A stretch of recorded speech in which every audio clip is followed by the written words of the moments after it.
What's up? It's Team MBL. I'm musicbyLukas. And Lauren C. Ray, DJ video creator, DJ producer. And today, as you can tell, we've got some great guests with us. TV Noise! TV Noise is here in their studio in the Netherlands. And thanks for inviting us over, guys. Yeah, no worries. Yeah. It's actually, we don't have a lot of people over in the studio, so it's really exclusive. Very exclusive. We just came back from LA, where we made a song with Dylan Francis, which is already out and it's doing fantastic. EDM O'Clock, yeah. We had a lot of fun making that, and we make a bunch more there, like LA. We love LA. It's absolutely amazing. We have like green fields coming up this summer. We're doing Lollapalooza. It's gonna be wild. Yeah, and we have so much more that we can't say yet, but it's like announcing these things is gonna be like next level. How do you guys specifically prepare for shows like this? Like the big show. Obviously it's different than, you know, a show that you would just play on the club on tour. Well, it's funny, we prepare a lot. Like edit-wise, we try to be creative in many ways. Like TV Noise set is always 100% TV Noise edits and songs. So that's what I love, to be honest. And for Ultra, I think it's going to be like 80% TV Noise, so that's insane. I love that. We did like one night we prepared for Ultra, you know, just checking all the edits out and what works, what doesn't work, and we want to tell a story and shit in our set. It's still EDM. I like that, and it's really good for you guys if anything you want to try out. Crowdsourcing is a great way to do it, which is exactly what they did. They basically tested it to see how the crowd reacted, adjust, that sort of thing. And you guys can do that even with your social media, like test a picture, see if it gets more likes. Like you don't have to like chase the likes, but it's just good to know what people are liking, of what you're producing. You need to tune into your audience, figure out what your audience likes, and then find a way to give more of what your audience wants to your audience with your personality, your style, your, you know, background. I have several tracks signed to Stamped Records. I think I've heard of that label before. We do. How did that all come about? Did you guys submit something? Did they come to you? Well, we actually know Martijn for a long time now. We started all with the same label, and it was all fun, and we were really close at the time. And then he blew up. Crazy. So we lost touch with him, and it was not like, it was all fine, you know, but we just didn't speak to him a lot. We just saw him once in a while. And we also shifted to a little bit of a different direction. We really want, just like you said, like trial and error with music as well. So we tried a little bit of pop stuff, radio stuff. We did really well in Holland on the radio. It was really crazy. Nice. But like a lot of people know TV Noise from their really strong club records, and we actually honestly know hard. We love the club vibe and energy, and you know we're really energetic as well. So we felt like we were missing that a little bit. So we were talking about this so much, and we went actually to Tomorrowland, and we saw like all the club scene that's is going on. We lost a little bit of touch with it. We didn't listen to club music for 2 years. Wow. So it's a long time. So we actually started like talking about what about if we do some club records again? What comes out? You know, don't look at the hype, don't look at everything. Just what makes us feel great. And we did, and we made some tracks just like Cell Phone, which did really well live. You guys probably heard that. And we had really good conversations with our team and other DJs, and actually the first dance song that we made was Cell Phone again after 2 years, and we just sent it to Martin Garrix. And I think it took 5 minutes before we got a reply like, what the oh my god. Sick. What are you making? Exactly. What the hell? We thought like, this is maybe really smart to continue. And just we kept in touch, and we talked to the team, and we noticed we really clicked super well. The STEM team is so sick. It's so great. They you have creative freedom. They motivate you. They give really good advice, and also Martijn, we worked really close with him. Also on some couple of songs, you know, like. It feels like family. You know? And then right away we went like, this is the place I think where we should be. Surround yourself with the people you want to be around, because it's going to make you produce the best work, whether that be music or your life in general, anything. And going off about what they were saying about Cell Phone, people were reacting in a certain way to that track that they weren't maybe reacting to your other stuff so when you have that kind of experience, because you're going to make a lot of music, when you have that experience where people have a big reaction to one of your songs, because it's going to happen, you have to figure out what it is about that song that made them react that way. Because there's something special, there's something unique, there's something you did. So you have to break apart the recipe, everything from the BPM to the arrangement to the sounds you use to the vocal samples to the vibe, and try to think about how you can actually improve that style. And I think that's what you guys have done. You've taken cell phone and you level up each time. Yeah. You keep the brand there. People know that it's going to be a TV noise track. They know what it's going to feel like on the drop. It's going to be crazy, chaotic, wild. You know, the dance floor is going to go nuts. But they also are so excited because every time you just go a little bit harder, and it's just, yeah, I think that you've really nailed down and your tunnel vision on your product, on your music. And now you know how to deliver it, and you know how to make it even better. Oh, thanks my so God. much. Good words. What a moment! It means a lot because we give everything, you know, for this and for the project and for the music. We really live for it. And playing this live, like saying we do 80% of our own songs in our live set, we really do that because we love like seeing how people react to a monkey sound on a beat, you know. Yeah. It resonates with people, definitely in that vibe. So it means a lot, man. Thanks so much. Got it, of course. So, how is Martin Garrix in real life?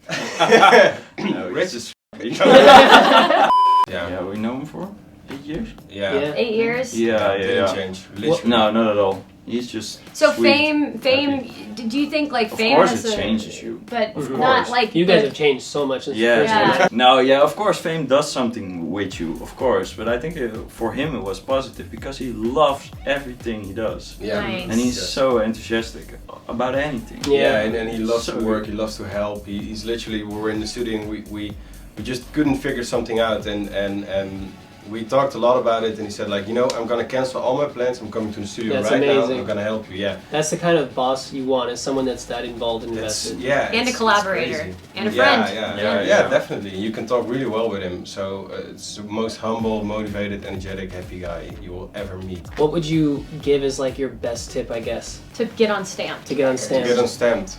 I mean, I know be unique, most likely. Yeah. It's of a course, simple answer, of but course. I think what Stamped is looking for right now, and I'm not sure because we don't speak about it a lot about new talent. Right. But I think they do search for unique sounds. Yeah. But also very driven artists. So we notice when we really talk about something with passion, like we do, because we're really passionate about everything. Yes. They get triggered, and we know like they have the same passion for music. So it's like if that energy collides, they really want to work with you.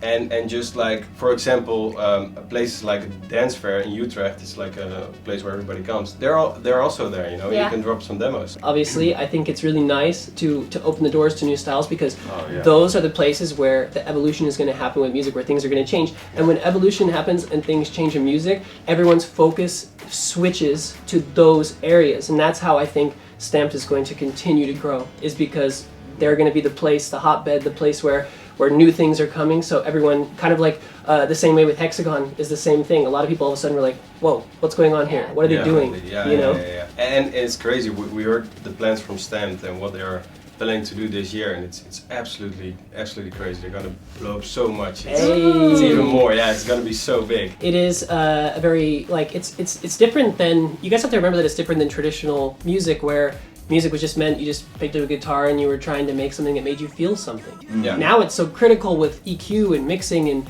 mastering and all these like little things that get in the way of you being creative. Yeah. And I think people forget the core reason why we make music in the first place is to let that creative energy out. So you end up, the problem is when you get too critical and when you get too obsessed with trying to match the latest hot thing or whatever, you end up just making the same thing but making it worse than the person that makes it. Exactly. Like if you just sit there and try to make Kashmir, it's gonna be so hard to ever get to that point of making what he makes because he's the master, or trying to make TV noise. Yeah. And that's where I think you get your mind focused on this target that's not necessarily what you should be focusing on. You should be focusing on just making music because you love music, you know? Absolutely. Yeah. The times that we are in the studio and we have, how you call it, a writer block, or you call it something that you just don't know, whatever. We only think about like, okay, what sound makes us happy, and what sound do we like to hear when we are at a festival, at a club, like what's crazy, you know, and just go from there. But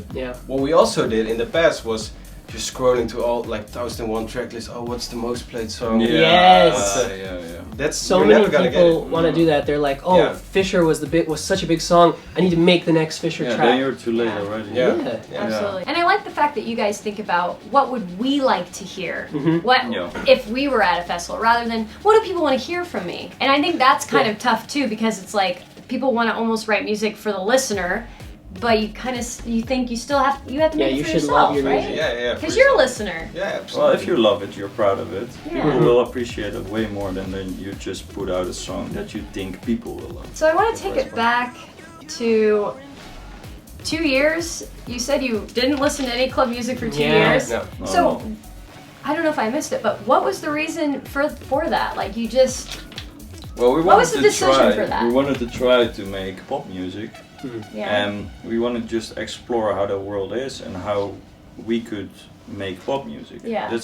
And So you're just changing. You basically took the 2 years because you were changing.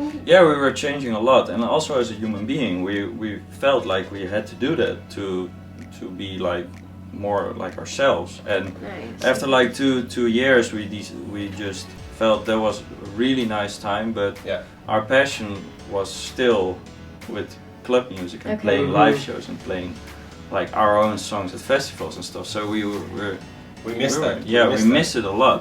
So then we tried to make our new club songs, and we didn't listen to EDM Yeah. for Right. 2 years. Yeah. So Right. it was so refreshing to do it because if you're not into the scene, you just make whatever the you Yeah. want. Yeah. And it was so great to do it. Like we made a song with a monkey. It's still weird, you Yeah. know. Like why the fuck would you do that?